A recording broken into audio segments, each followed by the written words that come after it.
হেয়ারস্ট্রিট থানায় এফআইআর দায়ের করল তৃণমূল পরিষদীয় দল। মুখ্যমন্ত্রীর সাংবাদিক বৈঠক বানচালের চেষ্টার অভিযোগে এফআইআর। শারীরিক অবস্থার কারণে গতকাল মুখ্যমন্ত্রী ভার্চুয়ালি সাংবাদিক বৈঠকের সিদ্ধান্ত নেন। সেই কারণে বিধানসভার প্রেস কর্নারে আলাদা ব্যবস্থাও করা হয়। কিন্তু বাজেট পেশ হওয়ার পর দেখা যায় সেখানে বিরোধী দলনেতা সাংবাদিক বৈঠক করছেন। মুখ্যমন্ত্রী বেশ কিছুক্ষণ অপেক্ষা করলেও সাংবাদিক বৈঠক শেষ হয়নি। এরপর ভার্চুয়াল মোডে মুখ্যমন্ত্রীকে লাইন দেওয়া হলে সেই লাইন কেউ বা কারা কেটে দেয় বলে অভিযোগ। এই ঘটনায় তৃণমূলের পরিষদীয় দলের তরফে হেয়ারস্ট্রিট থানায় অভিযোগ দায়ের করা হলো। কে বা কারা এই ঘটনা ঘটালো খতিয়ে দেখা হচ্ছে। এখন থেকে অধ্যক্ষের অনুমতি ছাড়া মিডিয়া সেন্টারে সাংবাদিক বৈঠক করা যাবে না। সম্মেলনের সময় ৪৫ মিনিটের বেশি সাংবাদিক বৈঠক করা যাবে না জানিয়ে দিলেন বিধানসভার অধ্যক্ষ।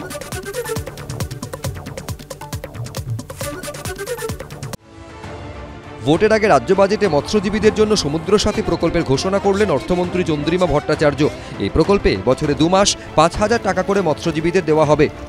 স্যার, আমাদের উপকূলবর্তী জেলাগুলির বিশেষ করে পূর্ব মেদিনীপুর, উত্তর ২৪ পরগনা এবং দক্ষিণ ২৪ পরগনার মৎস্যজীবীরা তাদের জীবিকা অর্জনের জন্য প্রতিকূল অবস্থার মধ্যে সমুদ্রে যান।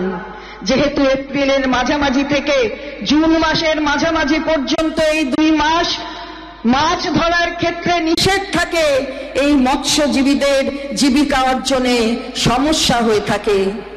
আমি আনন্দের সঙ্গে জানাচ্ছি যে এই ২ মাসে এইসব মৎস্যজীবীদের জীবিকার সহায়তার জন্য সমুদ্র সাথী নামে একটি নতুন প্রকল্প চালু করা হলো।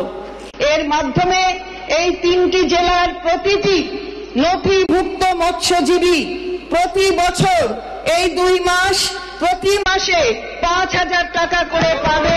এর ফলে প্রায় ২ লক্ষ মৎস্যজীবী উপকৃত হবেন। এই খাতে আমি ২০০ কোটি টাকা বরাদ্দের প্রস্তাব করছি।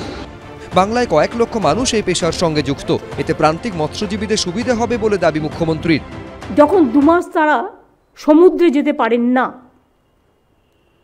তাদের ঘরে বসে থাকতে হয়, কারণ সেই সময় সমুদ্র খুব ভরাডুবি থাকে, ভরা কোটাল থাকে, তাদের খুব কষ্ট হয়।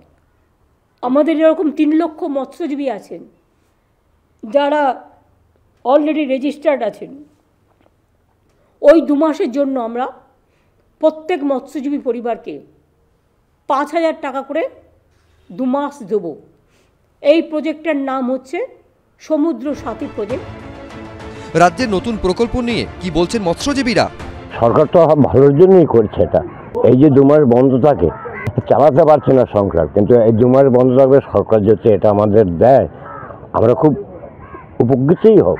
আমাদের মৎস্যজীবী ফ্যামিলি খুশি। খুবই ভালো খবর এটা, কারণ কি আমরা দীর্ঘদিন ধরে আমরা গভর্নমেন্টের কাছে বলে আসছি যে ২ মাস আমাদের ব্যান পিরিয়ড থাকে, সেই সময় আমাদের গরিব মৎস্যজীবীদের কোনো কাজ থাকে না এবং এটা মাছ ধরে এবং এদের অন্য কিছু করারও মতো সেরকম প্রশিক্ষণ নেই। এই ২ মাস যদি এদেরকে ৫,০০০ টাকা করে ভাতা দেওয়া হয় তো গরিব মৎস্যজীবীরা প্রচুর উপকার হবে ওদের।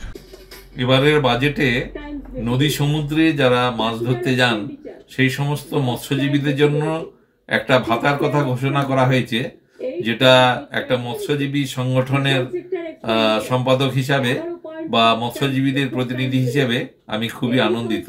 কেননা আমাদের যে সমস্ত মৎস্যজীবী ভাইয়েরা নদী সমুদ্রে মাছ ধরতে যান, ২ মাস ব্যান পিরিয়ড থাকে। ওই ২ মাস ব্যান পিরিয়ডে তারা প্রতি মাসে ৫,০০০ টাকা করে পাবেন। এই বাজেটে প্রভিশন থাকার জন্য আমি ধন্যবাদ জানাচ্ছি। গত বিধানসভা নির্বাচনের আগে বাংলায় এসে মৎস্যজীবীদের দুর্ভোগের বিষয়টিকে হাতিয়ার করেছিলেন অমিত শাহ। এই লোকসভা নির্বাচনের আগে তাই আগাম মৎস্যজীবীদের উপহার দিলেন মুখ্যমন্ত্রী। গৌতম মণ্ডল, ঋত্বিক প্রধান, এবিপি আনন্দ।